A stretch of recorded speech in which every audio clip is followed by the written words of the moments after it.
Welcome back to Let's Not Sugarcoat It. Season 3 is here and we're excited to dive into the core of communication, relationships, and leadership.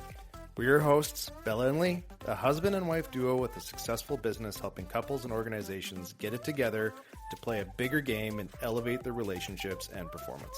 We believe in keeping it real, so each week we'll bring you incredible guests, entrepreneurs sharing their authentic experiences, along with episodes featuring just the two of us tackling the tough topics. So, if you're ready to enhance your connections and sharpen your leadership skills, you're in the right place. Let's get started. Welcome to another episode of Let's Not Sugarcoat It. Today in the house, we have Daviana, who is a biological man transitioning into a woman, who has taken over the internet, taken it by the storm with her real, raw, and unfiltered conversations around transitioning, pronouns, children, sexuality, and the big question, what is a definition of a woman? This is a complex subject and a complex topic, and we can't wait to dive into how to live into today's society and how it is for you transitioning from male to female. So welcome to the show. Thank you for having me. I appreciate being here. Yeah, so tell us a little bit about your story. Where you are today is obviously not where you were 5 years ago, 10 years ago. Can you give our listeners a little bit, a snippet of what life before this was for you? Before this was, I'm a Marine Corps veteran. I am the youngest of 5, 2 older brothers, 2 older sisters. I have been a strength coach for 25 years, a competitive powerlifter, and a competitive strongman athlete. And before my last competition before transition, I took 3rd place in the nation in my age group and weight class in strongman. So compared to that to now, drastically different. And I actually am competing in powerlifting again in 2 weeks, and I will be competing in the men's division, not in the women's division or trans division. I'll be competing in the men's division in my same age group and weight class bracket again. So yeah, that's the comparison of then and now. And I don't like to say that I'm transitioning into a woman. I like to say that I'm transitioning to look as much like a woman and feel as much like a woman and present as much like a woman, because I am very aware of my biological sex and gender, and very much aware that no matter how much hormones I have or how much surgery I have, that I can never be a biological woman. You're quite vocal online about that. I think it's important to have that distinction of what a woman is, what a trans woman is, what a trans man, and what a man is.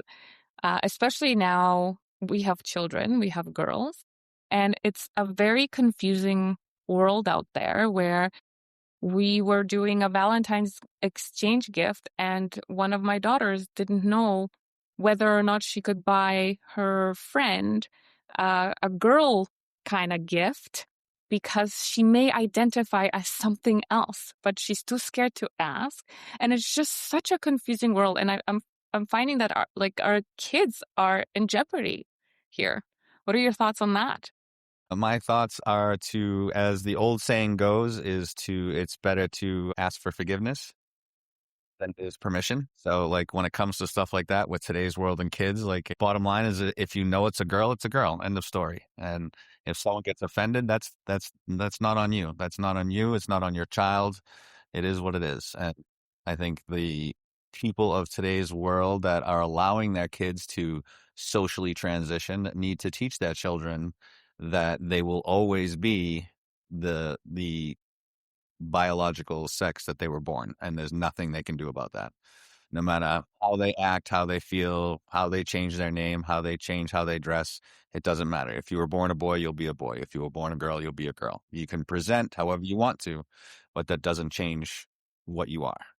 And I think that needs to be a very strict point of education for today's youth. Yeah, that's it's a great perspective, because we're in a society now of if you offend somebody, you're in the wrong immediately.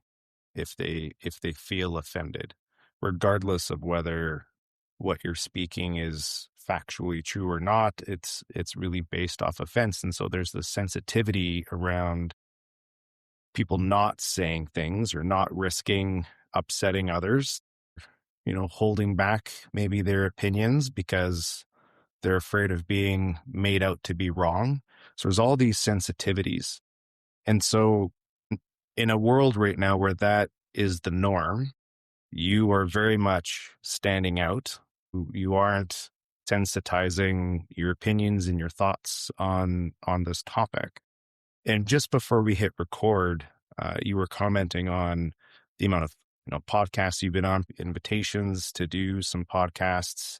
Probably got a very large amount of people that are engaging with you on this topic. And so why do you think that is? Why do you think there's all this interest I think in you and what you have to say? Yeah. So from what I've been told, like the feedback I've been getting is that people just really enjoy my authenticity and the fact that I am not trying to steal away womanhood from a woman. I'm not trying to be like, I am a woman. And I'm not trying to be like, get involved in female sports or do anything that's jeopardizing the concept of the difference between men and women. I look at it like the only way for this to really work for everybody is to realize that we are, and when I say we, I mean like, so I'll speak on my behalf and not the behalf of the trans world. I am different from the norm. So my feelings are my responsibility. They're not your responsibility. So if someone, like so many people will come online and be like, oh my God, you've changed so much. You look so beautiful, but your voice is just like, it's kind of like a shock. It's like, we see this beautiful woman and the next thing you know, you start speaking and it's like, oh, and it's like, I'm not offended by that. Like, I understand my voice has changed. It's gotten actually significantly softer from what it used to be, but like, it doesn't offend me. Like, I am aware of who I am. And if it does offend me in any way, that's my problem. It's my job to deal with my feelings. It's not your job or anybody else's job to deal with my feelings.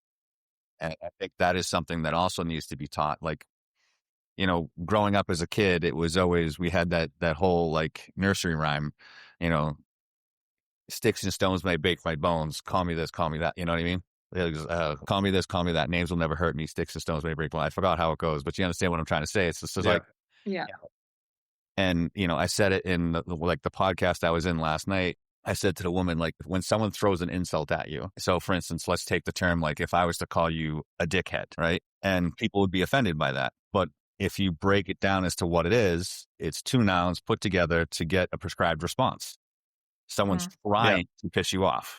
Mm-hmm. I would just take it as like my hairstyle, probably. Right. You know what I'm saying? Like you can choose to be upset, but that's your choice. Mm-hmm. That's your feeling. And like as a strength coach, I didn't baby clients that walked in front of me that had 200 pounds to lose. I'd be like, you're overweight. You're going to die. Like you're going to have health problems like nobody's business. And some people that would hear me talk to clients like that would be like, don't you think you were kind of harsh? Like, well, you have to be. You have to be truthful. Because the kinder you are with something and the softer you are with your approach, the less that means to that person. So if I'm telling you you're wrong, but I'm telling you in the kindest way possible, that wrong isn't kind of getting through to you. Mm-hmm. And there's a room for interpretation. Like if we are not actually speaking what we mean, we're leaving it up to the person to interpret it in their own way, because we all carry our own filters and our stories and so on and so forth. It all comes down to communication, right? It's how we say it, how we present it. It's up to us to be as clear as possible with the messaging and then check in and say, did you get that? Right? Versus going around and sugarcoating everything. And before you know it, months go by, like you said, with a guy that's overweight. Well, you didn't lose any weight.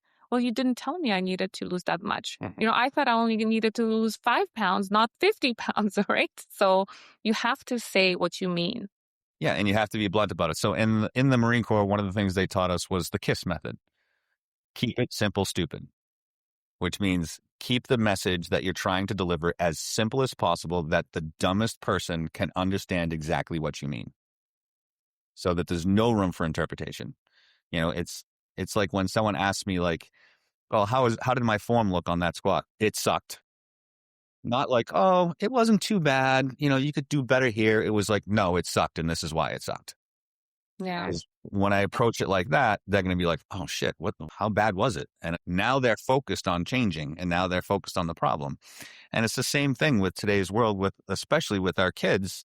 Like, think about when you talk to your kids. If your kids do something wrong and you're extremely, extremely nice and trying to be friendly with them and not that parent, it's going in one ear and out the other. Because Mm-hmm. they're kids.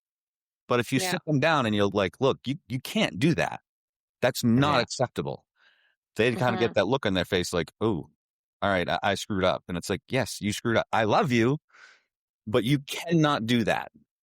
Not like, can we try not to do that again? Can we talk about it? Can we do that? Like, no, no, no. Like, Yeah.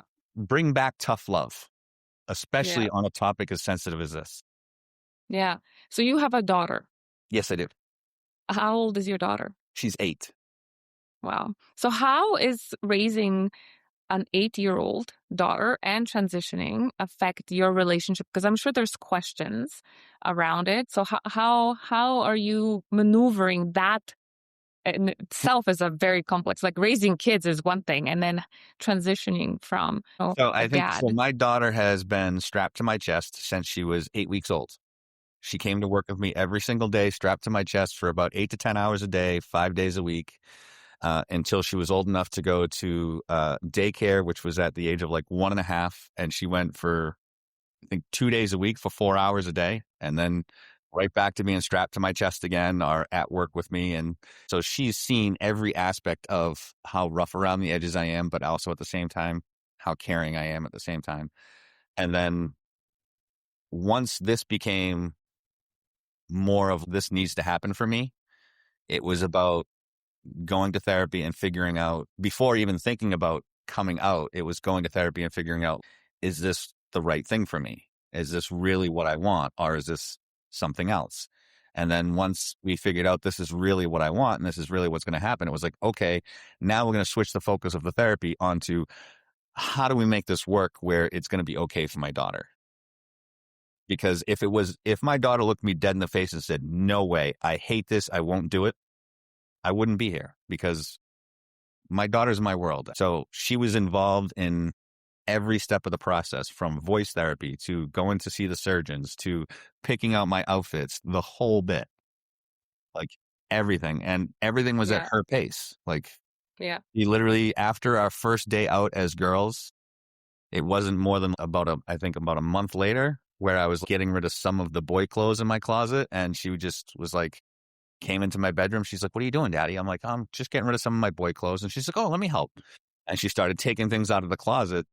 And we had this one outfit that we wore, that I wore every single week. It was the same dress shirt, the same dress pants, belt, and shoes. When we had a daddy-daughter date, it was like, she was like, this is what you're wearing. It was her favorite outfit. And I had to wear it every week. She went to grab that off the hooks. And I was like, honey, I was like, I'm going to hold on to that. And she's like, no, Daddy, you don't need to dress like a boy anymore. And I was just Yeah. like, I love you. You're amazing. And she's been that supportive ever since. And she's had some questions along the way. And before any surgery, she was like, I kind of wish Daddy was just my normal daddy. But at the same time, I would sit her down and like explain to her and show her, like, what have you noticed different about Daddy? And I would let her answer the questions. And at 6.5 years old, she'd be like, Daddy's happy. Like, you're very, very happy. You smile more. You laugh more. You spend more time with me. You do more things with me. She knew that my happiness means happiness for all of us. And she's become very supportive in the concept of who I am. So is there any questions that she brings home? Because I'm just going to ask questions. I'm genuinely curious, because we don't get to ask these types of questions. Because like you said before, people get offended, right? You should know. And I'm like, well, how am I going to know if I don't ask? Right? So, I mean, she goes to school, right? Or are you homeschooling Oh, no, she goes to school. your daughter? She goes to a private Goes to Catholic school. Okay. So So, so how, there was a wall there. yeah. So, how is that for you coming in and her? Is there a lot more questions for her when it came to that? Was the school pushing back? School didn't push back one bit. And as a matter of fact, so what I did, I went public in between school years, so during the summer. And this was a shock to me. So there's a favorite park that we like to go to, and people from all around the area, multiple towns, come to this one place all the time in the summer, and we're there all the time. So this was one of the first summers we're out. I'm presenting as a female. It's me and her. And she comes running off the obstacle course with two of her friends from school. Daddy, look who's here. And I'm like, oh, shit. She's like, we're going to go over there and say hello to their parents. And I was like, oh, boy. And now I know the parents because the vacation before summer, the little April vacation, I hosted a kids' workout routine every day of the week for them to bring the kids during their April vacation and like unload some energy. I taught some of the kids how to ride bikes, like all sorts of things. So they all know who I am. So I walked over and the parents just looked at me and they're like, it's David, right? And I'm like, yep. I'm like, you got any questions? Feel free to ask. They're like, nope, it's fine. And one of the little girls looked up at my daughter and looked up at me and was like, why is your dad dressed like a girl? And without missing a beat, my daughter was like, because it makes him happier and that's all that matters. And then she was like, okay. And they turned and ran away. And I looked at the other two parents, both women, and I was like, did you just hear that? They're like, yeah. I was like, she's 6. And that just came out of her mouth. It was this brilliant young woman it just makes them happy. And that's the end of it. Yeah. It's like with children, it is that curiosity. They're just looking for answers, right? But if we start making them easy with fear, children because it can be such a simple answer. Mm-hmm. You know, it doesn't need to be this big, drawn out, like adult answer that you would expect in a conversation between you and I, just being like, hey, why are you doing this? What's going on? And you want to get into the psychology of it and all that stuff. Kids don't need that explanation. And one of the biggest things I try to tell people is like, the easiest explanation for kids is to be like, you know, on the inside, this is how they feel. And what they're trying to do is get their outside to match their inside. That's all. It's that simple. They're not hurting anyone, so it's fine. Yeah. Yeah.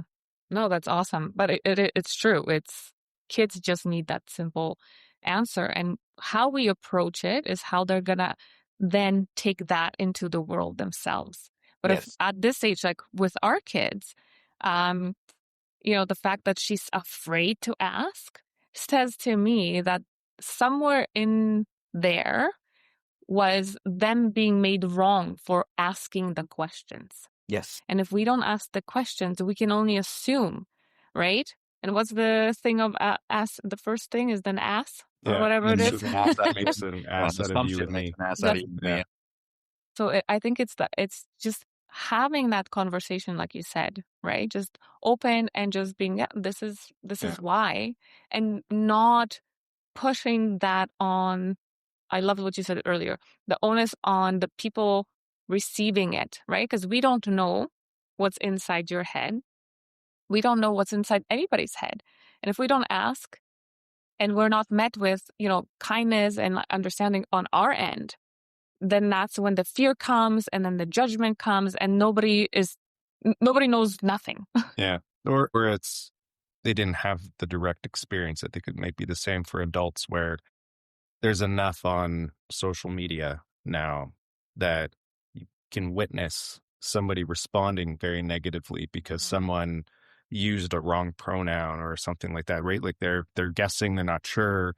And then that other individual is then expressing their offense, then making the other person wrong. And so I think for our daughters, right, I think for a lot of people, it's just, I don't want to upset you, right? Like I'm kind person and I don't want to offend anybody, but then that puts me in a position where it's like, well, then I guess I'm not going to be curious, or like in the context of her daughters, ask the question because she doesn't want to upset anybody.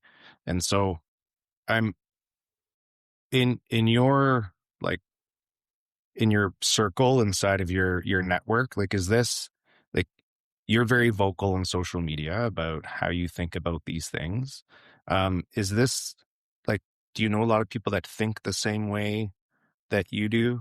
I do, and they tend to keep quiet, which we have back and forth conversations about that because like people tell me all the time, "Oh, I really wish there's so many other trans people had the same attitude as you."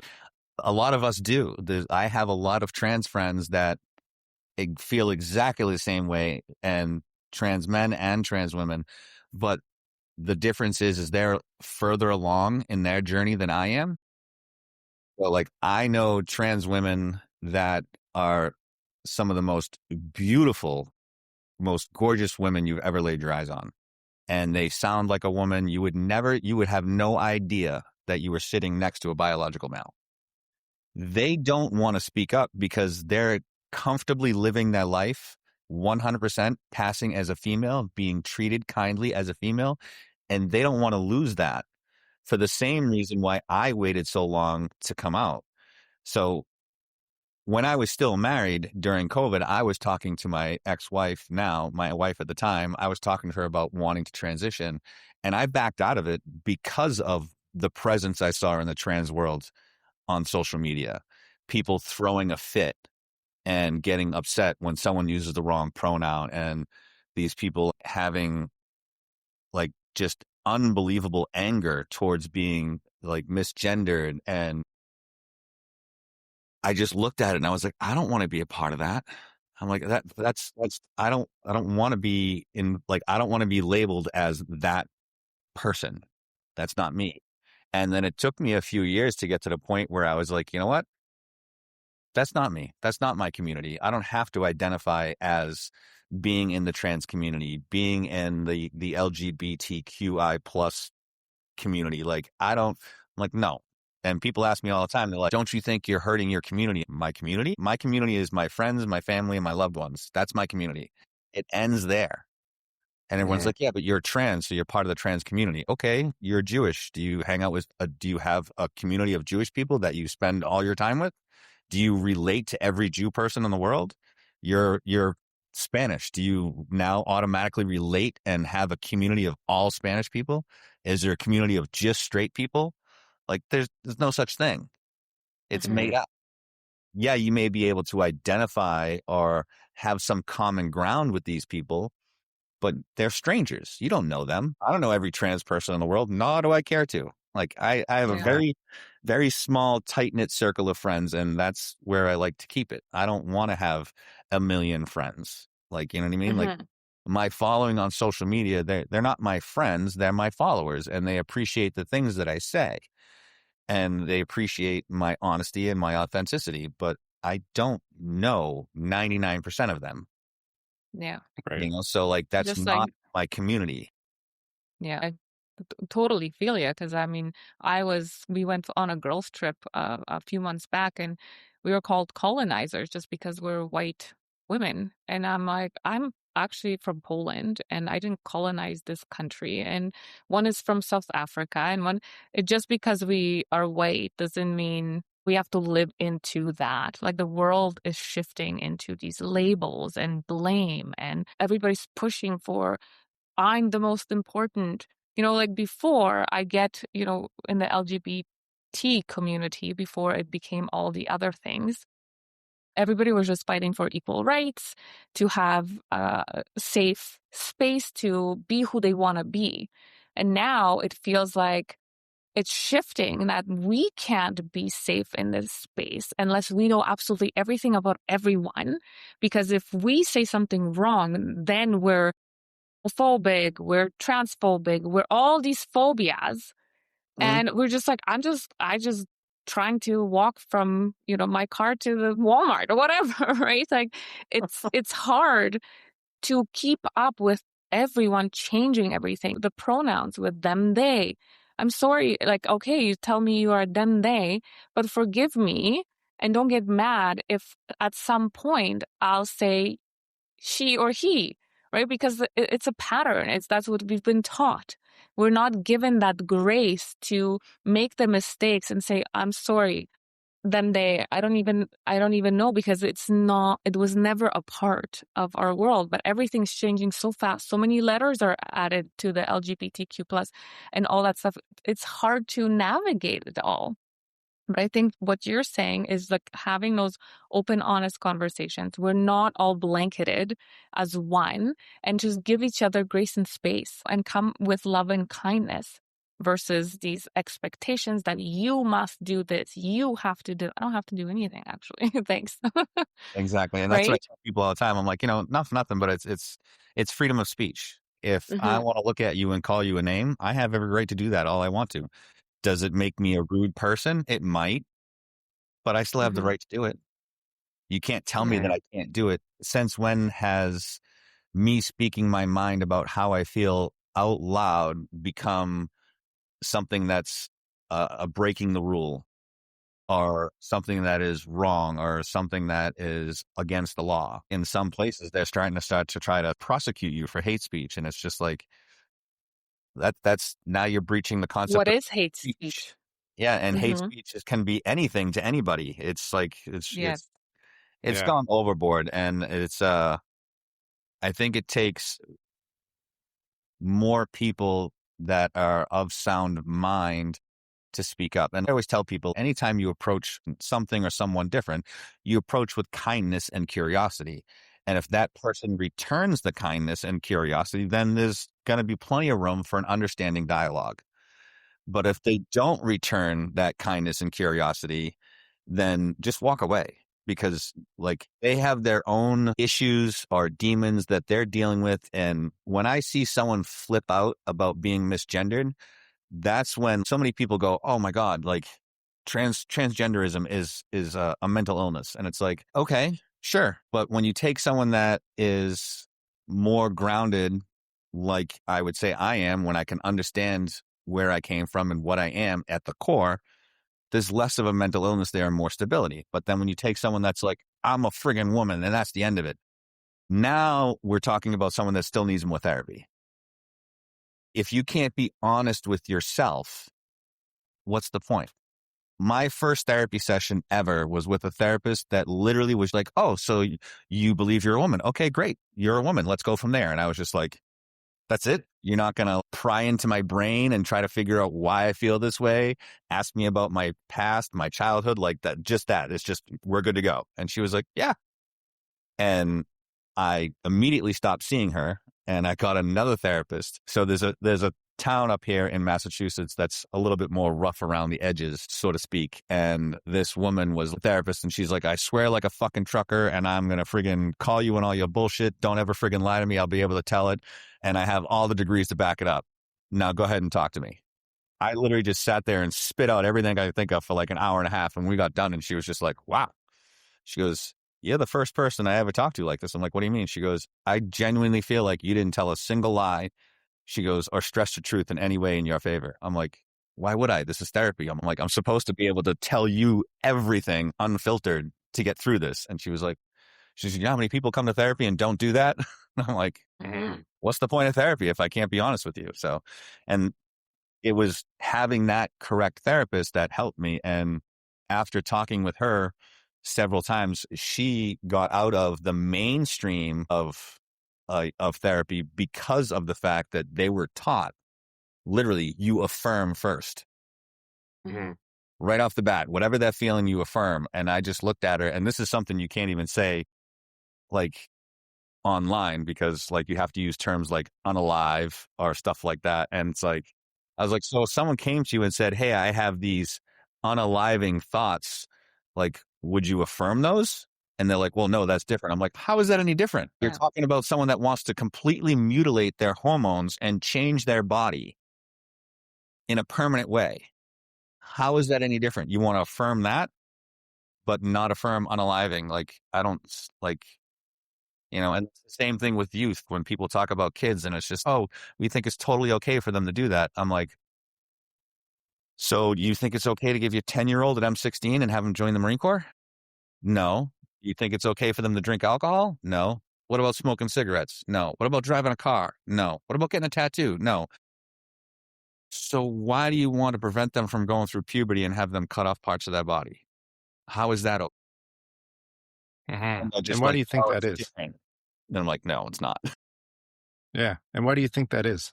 That there's this kind of, I don't know, cognitive I think kind we're of being dissonance or conditioned, yeah.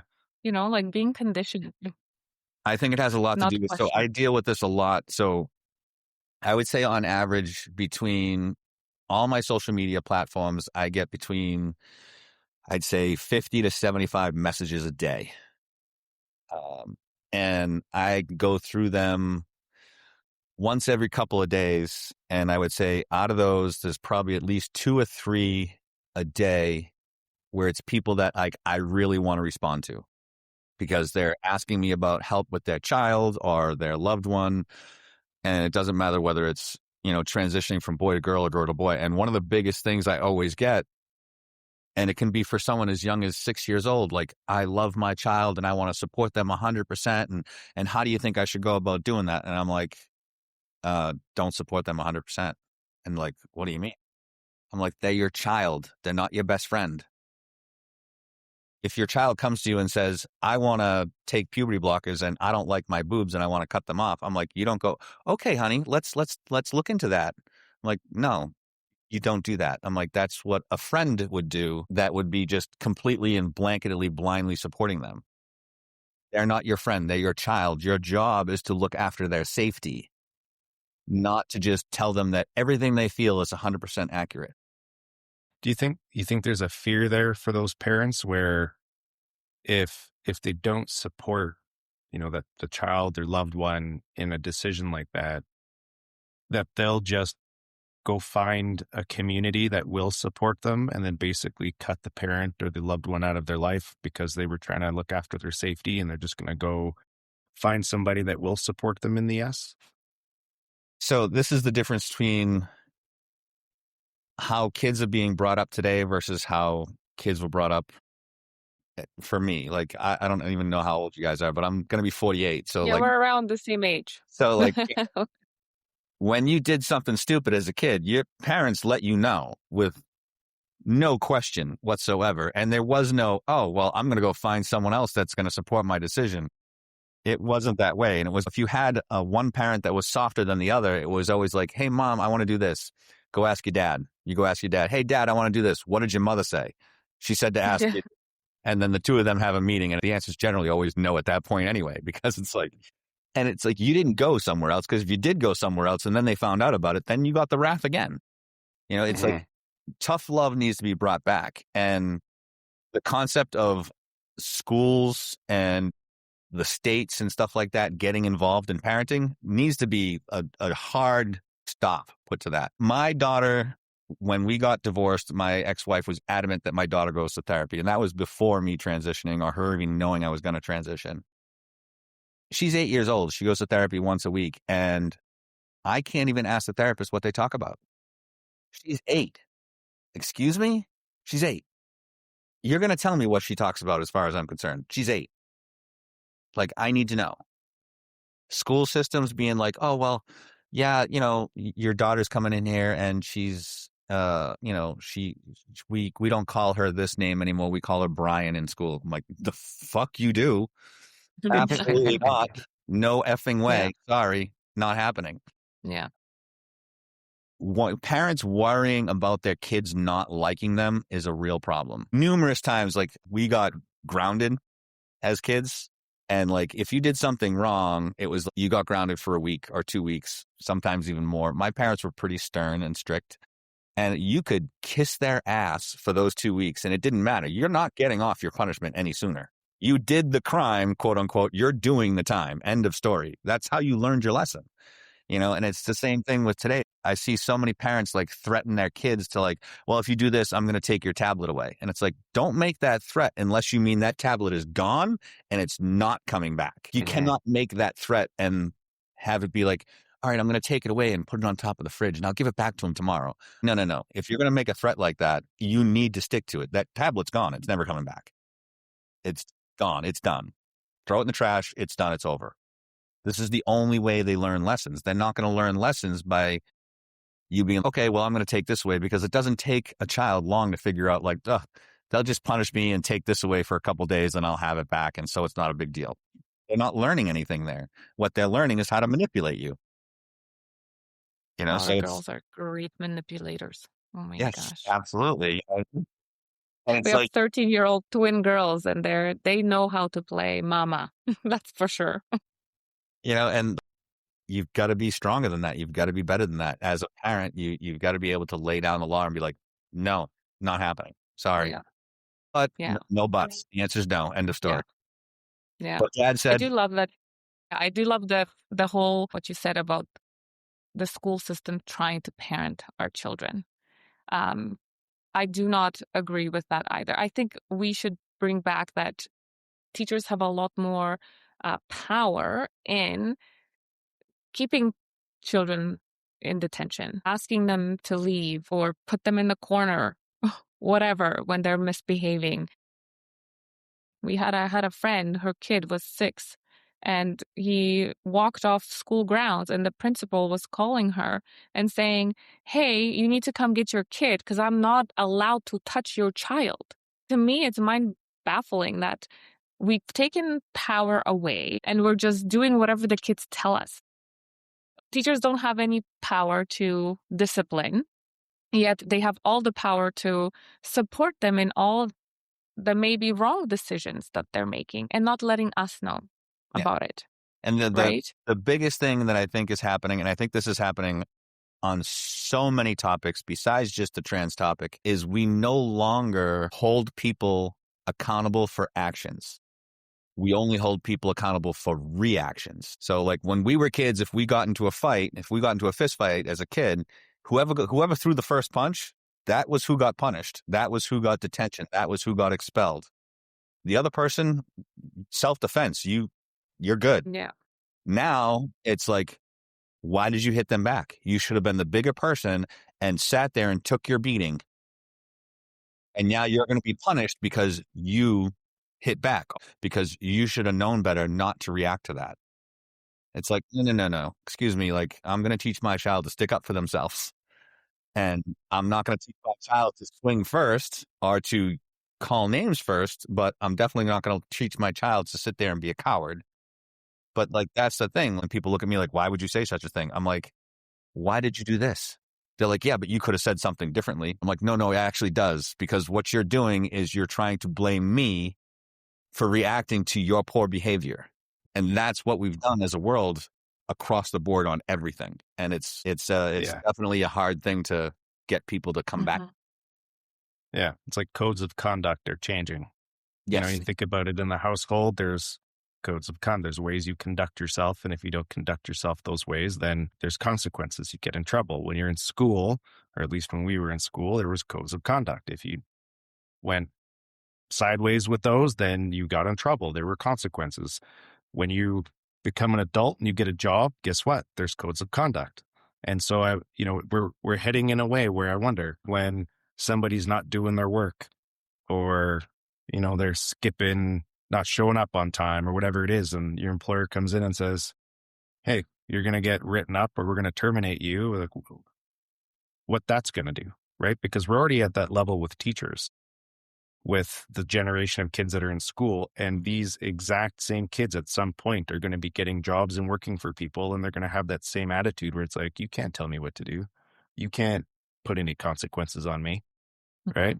Oh yeah, it's going to be interesting if this doesn't shift, which is, I mean, again, going back to a lot of the things that you were raising and talking about, besides awareness, creating a space to have the conversations. What do you think are some of the, key things that need to change in order to get to a healthier place where we're able to have conversations like this without anybody on either side, whatever side that you're on, don't feel made wrong, blamed, shamed, any of those things?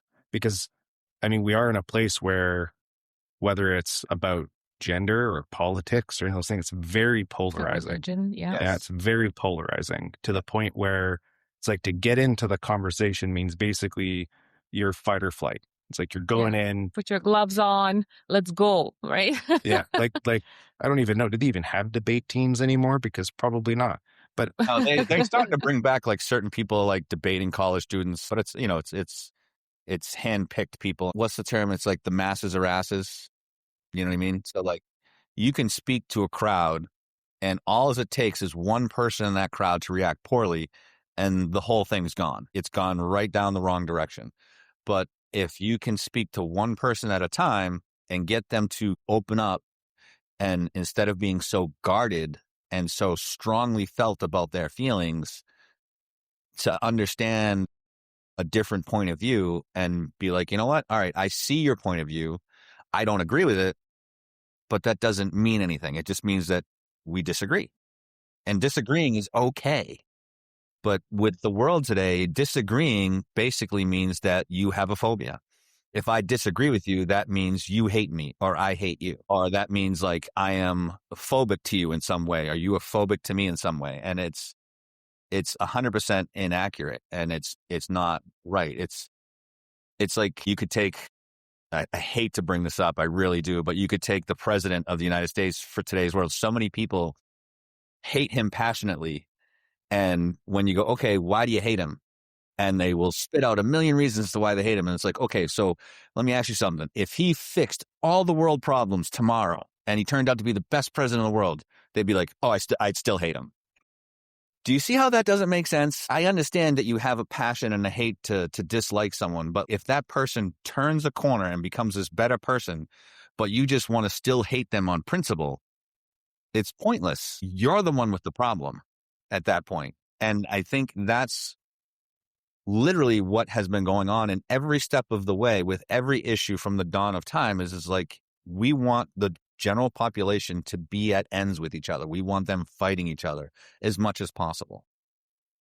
Because that way there, as one nation, we can't become a stronger unity. And that's why like so many people nowadays, they will surround themselves only with people that think the way they think. And to me, that's very immature, that you can't spend time with people that think differently than you and just have a general conversation about anything. Yes, 100%. It's like the world is so polarizing right now. It's you against me, me against you, versus, hey, we may agree to disagree, but I want to hear your opinion because I'm curious enough to know what makes you tick. Why are you, let's say, choosing this religion, choosing this government, choosing this person?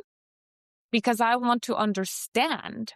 I still might not agree with you at the end, but I still want that understanding because I want the same courtesy for understanding for me. But if we're never coming to the table and we're there just to convince others that I am right and you are wrong, that's where we are in the world right now. I'm right, you're wrong. If you don't believe what I believe, you are Dimmy. You're now the enemy. You are now the enemy, so people ask me all the time, and when I go live, people ask me all the time, oh, what are your thoughts on this person? What are your thoughts on that person? And my response is always the same. I'm like, I don't know that person. I might know of them because they're popular on social media or this, that, and the other thing. Well, what do you think about them? They did this, this, and that. I still don't know them. I don't have an opinion on them. And they're like, well, this person talks so much crap about you. That's nice. I don't know them. I'm not going to give you I can't give you an opinion on someone based on you telling me they talk crap about me. Like, it doesn't affect me in any way. And I would be happy to have a conversation with that person if they confronted me. But if they're not going to confront me, I don't care. And nor do I have the time in my life to put energy into that. People ask me all the time, what do you think about this person? She's constantly talking crap about you and she hates your guts and she thinks you're this and she thinks you're that. And I'm like, that's nice. Well, what do you think about that? You're just going to let her walk all over you? She's not walking all over me because what she's doing is not affecting me. Yeah. People can say what they want to say. Like, again, sticks and stones. It's definitely interesting. I think a lot of this is driven by, like, my own opinion is the human condition to want to avoid discomfort. And so we don't like to face uncomfortable conversations generally about ourselves or our feelings unless we are backed by community, unless we're backed by a large group of people that we feel will protect ourselves from having that feeling of being wrong, right? That I'm not enough. And so instead of being okay, standing alone and being, I'm just going to be curious about people, be curious about decisions and outcomes and things like that. We're quick to go, okay, well, to the left, we got a bunch of people that agree with us. And to the right, we got a bunch of people who disagree with this. Well, I don't agree and I don't disagree, but being by myself is really uncomfortable. So I'm going to pick a side. Yes. Right. Mm-hmm. And then, so you pick, and then there's, again, that human condition to want to be a part of, a team, right? We really want to be a part of a group of people, a community. So then we get a badge and then we go, okay, well, now that I've picked a team, maybe I don't agree with all of it, but I've picked this team now and I don't want to get kicked out. So I'm going to go along, even if going along means I'm going to be silent most of the time. Right. And that doesn't do us any service. I mean, I'm hearing that it seems like there's, like you said, a lot of people within, the trans community that you're a part of that think the same way that you do, but, they're quiet about it and, they have their reasons for it. Do you think that the people that are loud about it are actually more of a minority though? Or is it kind of like a 50-50? Oh no, the people that are loud about, like, besides myself, and I know of 2 others that I would say they're open about it. They're not loud about it. I would definitely say I am the loudest out of all the ones that I know, and out of all the trans women that I found on the internet. I am the loudest about how I feel. I haven't met anybody any louder. I think that's why I've gotten so much attention. And even like there's 2 other trans women that I follow. They handle things with a much softer edge than I do, because they're trying to be kinder. I'm just more about facts. Like, and someone reached out to me and said, oh, it's not this simple. And I was like, sure it is. It's this, this, and this. They're like, yeah, but it's really not that simple. And I spelled it out for them. I'm like, look, it's point A, B, C, and D. Simple, isn't it? And they're like, oh, yeah, I guess it is kind of simple. Yeah, it is. It's very simple. And people ask me all the time, it's like, well, like in one of my videos, my one video that went viral is when I said, if you're one of those people that think that trans women are women, you're part of the problem. I literally had a female client who had a daughter who was a biological man. And she's like, my daughter is a woman. I'm like, no, your daughter's a boy. She's 21 years old. She's a boy. She just identifies as a girl. And you sitting here saying that she is a woman, she is a woman, she is a woman. I said, that makes you part of the problem. You can support your daughter all you want. And that's a great thing to do. But telling her that she is something she's not, you're doing her a disservice. Now, I lost that client and I'm fine with that, because to me, you're part of the problem. I have people that reach out to me all the time. They're like, you're such an amazing woman. And when they're going over the edge with, like, when I know what they mean, I'm just like, thank you. I really appreciate that. But when they're really going over the edge and being like, no, you're a woman. No, I'm not. A biological man that wishes to God he was born a woman, but wasn't. So I'm a trans woman, not a woman. And what is the one thing that I have to be in order to be a trans woman? I have to have been born a man. What's the one thing a trans man has to be in order to be a trans man? They had to have been born a woman. Otherwise, they can't be that. It's that simple. I've told people before, like, everybody's actions have consequences.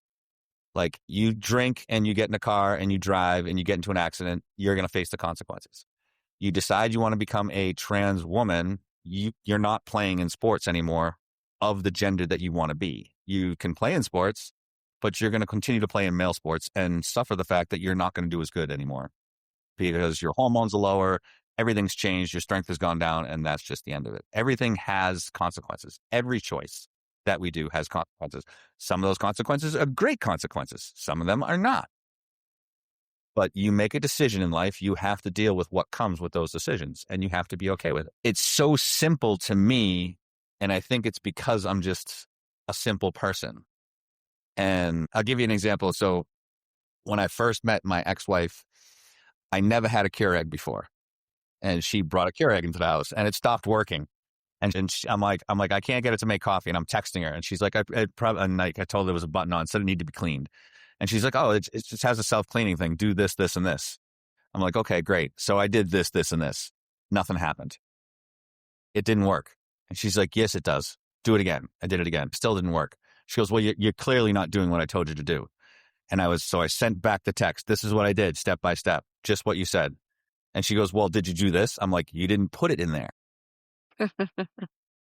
That's the difference between how most male brains work versus how most female brains work. Females like to interpret things and try to figure out what is the meaning behind this. Whereas a male is just like, give me step 1, step 2, step 3, done. You know what I mean? It's, you want me to do this? Okay, I'm going to go do that. Yes. We are very, very simple people. And to me, when it comes, I applied that with my transition. I want this to be as smooth as possible. And I want it to be as true to myself as possible. And the only way I can be true to myself is to not lie to myself and pretend or tell myself that I'm something I'm not. You know, it's like one of my surgeries, when I woke up, I like to tease the anesthesiologist, because like they come to and they start asking you questions. What's your name? How old are you? Where were you born? This, that, and the other thing. And like sometimes they'll be like, what's your name? And I'll be like, I am Batman. And they're like, oh, okay, you're fine. It's a joke. You're kidding. So when you sit there and you tell yourself that you're a biological female when you're not, you're kidding yourself. You're giving yourself this disbelief of something that's not true. And what is wrong with being true to yourself? Why is that so wrong? To me, I can't wrap my mind around it. I understand the concept of wanting to be the opposite sex that I was born, wanting to be the opposite gender, wanting to present this way, wishing that I was born this way. But I can also understand that it didn't happen. And in order for me to feel sane and to feel true to my own mind, I have to be able to accept that. And I don't understand how other people can't accept that. What I love about that, I was just sitting in it. Then the lines get blurred in that whole question. What is a woman, right? And in sports and in bathrooms. We've had so many transgender women compete in women's sports and blowing everyone out of the water. And how fair is that? Women, we also were fighting for rights for so many years. I mean, it's only been, 50 years since we were able to vote or buy our own house or get a bank account without a man.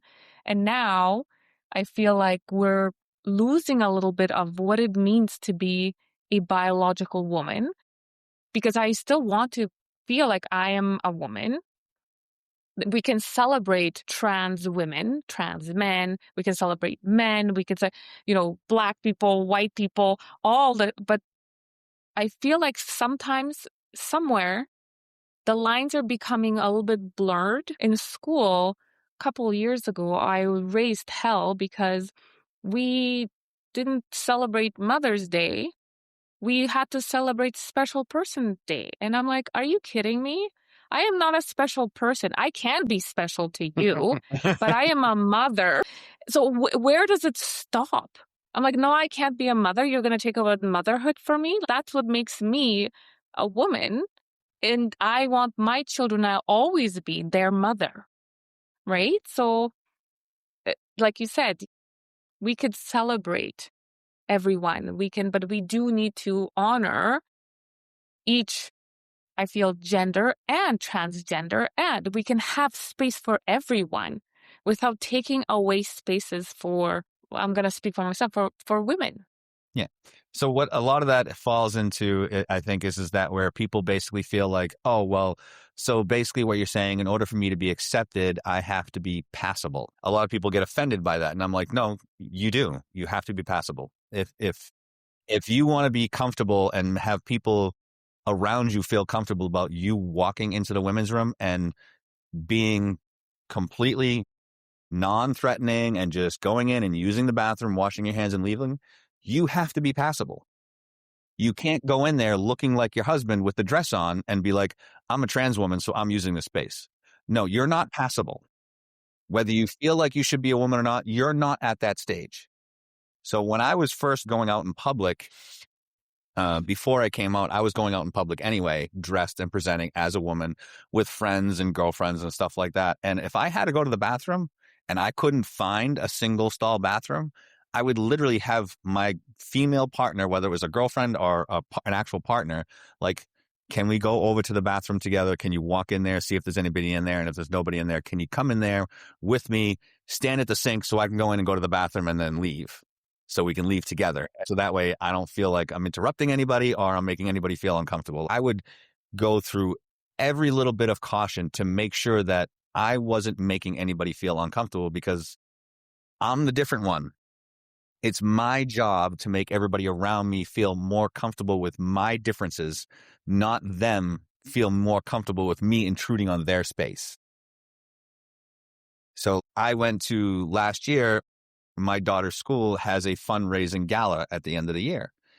And everybody there at this point now knows that, okay, Calliope's dad is a transgender woman. So I can't go to this big gala and hang out with these people and drink and dance and eat dinner and walk into the women's room. Like, it's not happening. So I called the facility ahead of time and I said, hey, I'm coming there for this school's function. Do you guys have a unisex bathroom that's nearby the function hall? And they're like, yeah, right outside. There's the male and female bathroom, and then directly across from that is a handicap bathroom. I was like, great, thank you very much. And I used that bathroom all night long. I didn't use any other bathroom but that bathroom. And I was smart enough to call ahead to make sure there was an ability for me to go to the bathroom without making the dads feel uncomfortable that there was someone presenting as a woman walking into the bathroom, or the moms feel uncomfortable with knowing that there's a biological man walking into that bathroom. So it's my job as the different one to make other people be okay with my presence. And the best part about that night was everybody in my daughter's class, the moms and the dads took separate pictures. All the dads took a picture. All the moms took a picture. When the moms took a picture, they all screamed my name, like, come on, get over here, get in the picture. And I was like, okay. And then they walked away and they were like, all right, all the dads get in the picture. And I'm walking away. They're like, get back over here. You're basically both now. Come on, get back in this picture. And I was just like, I left that place in tears because I never thought that these people were going to be so kind to me at a Catholic school. And it was basically, I don't know if it was because of my internet presence and how I was, or it was just because I wasn't pushing myself on anyone, but they made me feel accepted both as a male and a female. And the only thing I can think of, it was because I was respecting everybody's space. That's definitely a great perspective. I think even if you go back to, because definitely when you're saying it's your job to make others not uncomfortable, right? Because you're the different one. Automatically, I'm like, well, there's probably a lot of people in the trans community that think it's the opposite. Absolutely. Right? That it's everyone else's job to not make them feel uncomfortable. And I think we could share in the responsibility. I think there could be a shared responsibility. But again, I think it all comes to dialogue and open conversations, and not pushing one idea or ideology or or whatever on others. I feel with your situation, because you weren't forcing anyone, you weren't coming in demanding people treating you differently or talking, you were allowing them to choose how they wanted to accept you, and you were just showing up as you. I think that's such a beautiful thing. Like, I really commend you on that, because I was drawn to you on social because I'm like, man, like, if we had conversations like this, where we weren't feeling like people were pushing their ideas or whatever, we'd have a lot more understanding and compassion for each other and one another. And the world would be a greater place, a better place than what we're doing to it right now. We're swinging crazy one way right now. It's like, you can't say anything, you can't look at anyone funny, you can't have your own opinion. You always have to look at, how do I make all these people comfortable? But then what about my comfort? Exactly. Nobody's asking me if I'm comfortable with all of the changes. The focus is still out on the external, right? Yeah. I think sounds like for yourself going through this change, you did and probably still do a lot of the internal work so that you are one with yourself, your whole And so obviously there's a part of having your outside match your inside, but you did some inside work as well, where there's probably a lot of people that they want the outside to change so that they feel like they're enough, some version of accepted and enough. And unfortunately, without doing that internal work, you can have the entire world change the way that you want it, and you'll probably still have that void, right? It's no different why people will chase some form of status or wealth or whatever it is, title at a company, and they get it all, and they're still unhappy. They Yep. still have that piece of them that they feel that's missing. And we're still moving in that direction, just it's in a different context right Yeah, I mean, now it's with gender. yeah, it's the basic concept of addiction. So when people look at addiction and they think, like, when you mention addiction, people almost instantaneously go to drugs and alcohol. But you can be addicted to a million things, and what you're addicted to is not the problem. So many people look at it like, well, I have an alcohol problem. No, you have an internal problem that you're using alcohol to cope with. Like, the addiction is your coping mechanism of whatever is wrong that you don't know how to fix, or you don't know how to address, or you don't know how to come to terms with. My entire time of determining whether or not I wanted to come out or not wanted to come out, I spent literally going down rabbit holes of just social media and the worst website in the world, Reddit. Oh my God, I hate that website. So mean to everybody on that website. Is just like, you say one wrong word, one word out of context, and people jump down your throat like nobody's business. Somebody suggested I go on that website when I was trying to learn about transitioning. I was on there for like 2 weeks, and I was just like, I can't handle the negativity. It is just unbearable. But I went through this rabbit hole of just trying to understand everybody's perspective and how they saw things. And I took that and I was like, okay, now how can I make this better for myself? Because my journey is about me. It's not about every other trans person. It's not about the pride flag, the trans flag. It's not about my commitment to my trans. It's about me. And it's about, how am I going to affect the people around me? And how am I going to make it easier for them to understand where I'm coming from? So that's how I did my own internal work to get to where I'm at. And like, people ask me all the time, like, this is a good explanation. Like, they're like, well, what bathroom do you use? You better not use the women's bathroom. And okay, let me give you an explanation. Let me give you a scenario. I present 24/7 as a female. I am very much a girly girl. My nails are done, my makeup's done, my hair's done. And when I go out to dinner or whatever, like, I am wearing high heels, I'm wearing some nice pants or a dress or something like that. My makeup is done. I am 100% a girly girl. Now, you guys have daughters, but now let's imagine that you had a boy the same age. You take your boy and you two walk into the men's room, and you see me in there in a dress, standing at the urinal taking a piss. Explain that one to your son. Maybe you have an 8-year-old son and you don't want to have the trans conversation with him just yet. But now, me being in the bathroom, you have to. Mm-hmm. But if I walk into the women's bathroom the same way, I'm almost never seen, because I walk in, go into the stall, sit down, go to the bathroom, get out, wash my hands, and leave. But if you see me in there with your daughter and your daughter sees me, Mom, wow, she's big. And you'd be like, yep. You know, and you might be able to look at me and be like, yep, that's a trans woman. I know that that's a biological man.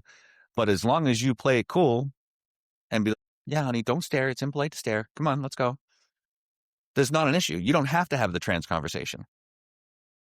You can just be like, yeah, that was a really big woman in the bathroom. Like, that's all, and the funny thing is even before my surgeries, anytime that I had no choice but to, and I've damn near peed myself trying not to use a women's room. Okay. At first I would like literally keep a Gatorade bottle in my truck and run out to my truck to go to the bathroom if I had to, if there was no choice, because I was just afraid to go in a men's room and insult a man and his son. But when it got to the point where, like, because I was cordial, because I was in and out and did my business, women would stop and talk to me. Women would have normal conversation. They'd compliment me on my hair, on my shoes, on my pants, on my dress, my nails, whatever. It was a normal conversation. Nobody cared because I didn't make a big thing out of it. I didn't make a stink. I didn't go in there and walk into the bathroom and close the stall door and stand and pee, because that's kind of a dead giveaway. Like, women don't stand to pee, like, you do everything you can to play the role so that way no one's uncomfortable. And now I have numerous people in my lives and on social media that I would welcome you in the bathroom with me and my kids any day of the week. I totally feel fine with you being in there. Not an issue. And in the grand scheme of things, way back in the day, there was no such thing as a male-female bathroom. It was just one bathroom with stalls, and that was it. So I grew up building hot rods and racing cars and straightaways down the dragway. And you go to big events like that, and you're going to see women come running into the men's room to go to the bathroom because the line for the women's room is too damn long. I've done it. I'm going to say I've done it. I'm like, I'm walking in. I announce myself. I come in. I'm like, there's no way in heck. There's nobody in there. I'm just coming in. So I totally get it. Yeah. And it's like, it's really like, if we can all be and agree to be just normal, civilized humans, there is no need for any of this drama. But the problem is you have those people, and you have the people that'll just jump up and be like, well, you're a pedophile, or you're a groomer, or this, that, and the other thing. And it's like, when people come at me like that, I just look at them and I'd be like, you do realize that the percentage of pedophiles and the percentage of people that hurt children, I said, is highest right inside the home. I'm like, do your research.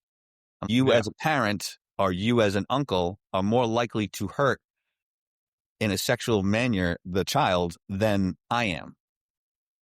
That's statistically speaking. So before you go and say, and it's like people like, oh, we need to ban all this and this, that, and the other thing. And are you religious? Do you still take your child to church? Well, what about all the priests that were, convicted of child molestation and stuff like that? Like, I mean, if you're going to damn everyone, you can't just be like, what's the hot topic for today? Who are we going to prosecute today? Who are we going to make an example of today? And that's what the world is. They're consistently looking for who is the next person we're going to make a spectacle out of and deem them as bad.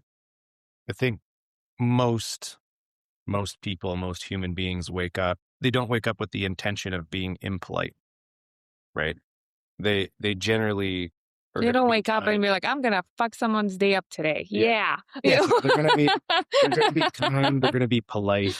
If we treat people with kindness and politeness to begin with, right? Even someone in your position, you start with that.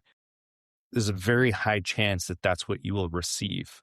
Even if in the receiving that, maybe it's something that makes you feel a little uncomfortable because they're curious, right? And like you said, it's, you're different. And if I respond kind of differently to you than I would, a biological male or female, it's only just because, this is different, right? And so, but I'm not disrespecting you. It's just, maybe it's awkward, whatever it is, right? But our brains are pre-wired to always look for what's wrong, because that's how we always kept safe, is that if we find what's wrong, if we can find where the risk is, then we can prevent bad things from happening. And so now we live in a world where that still exists.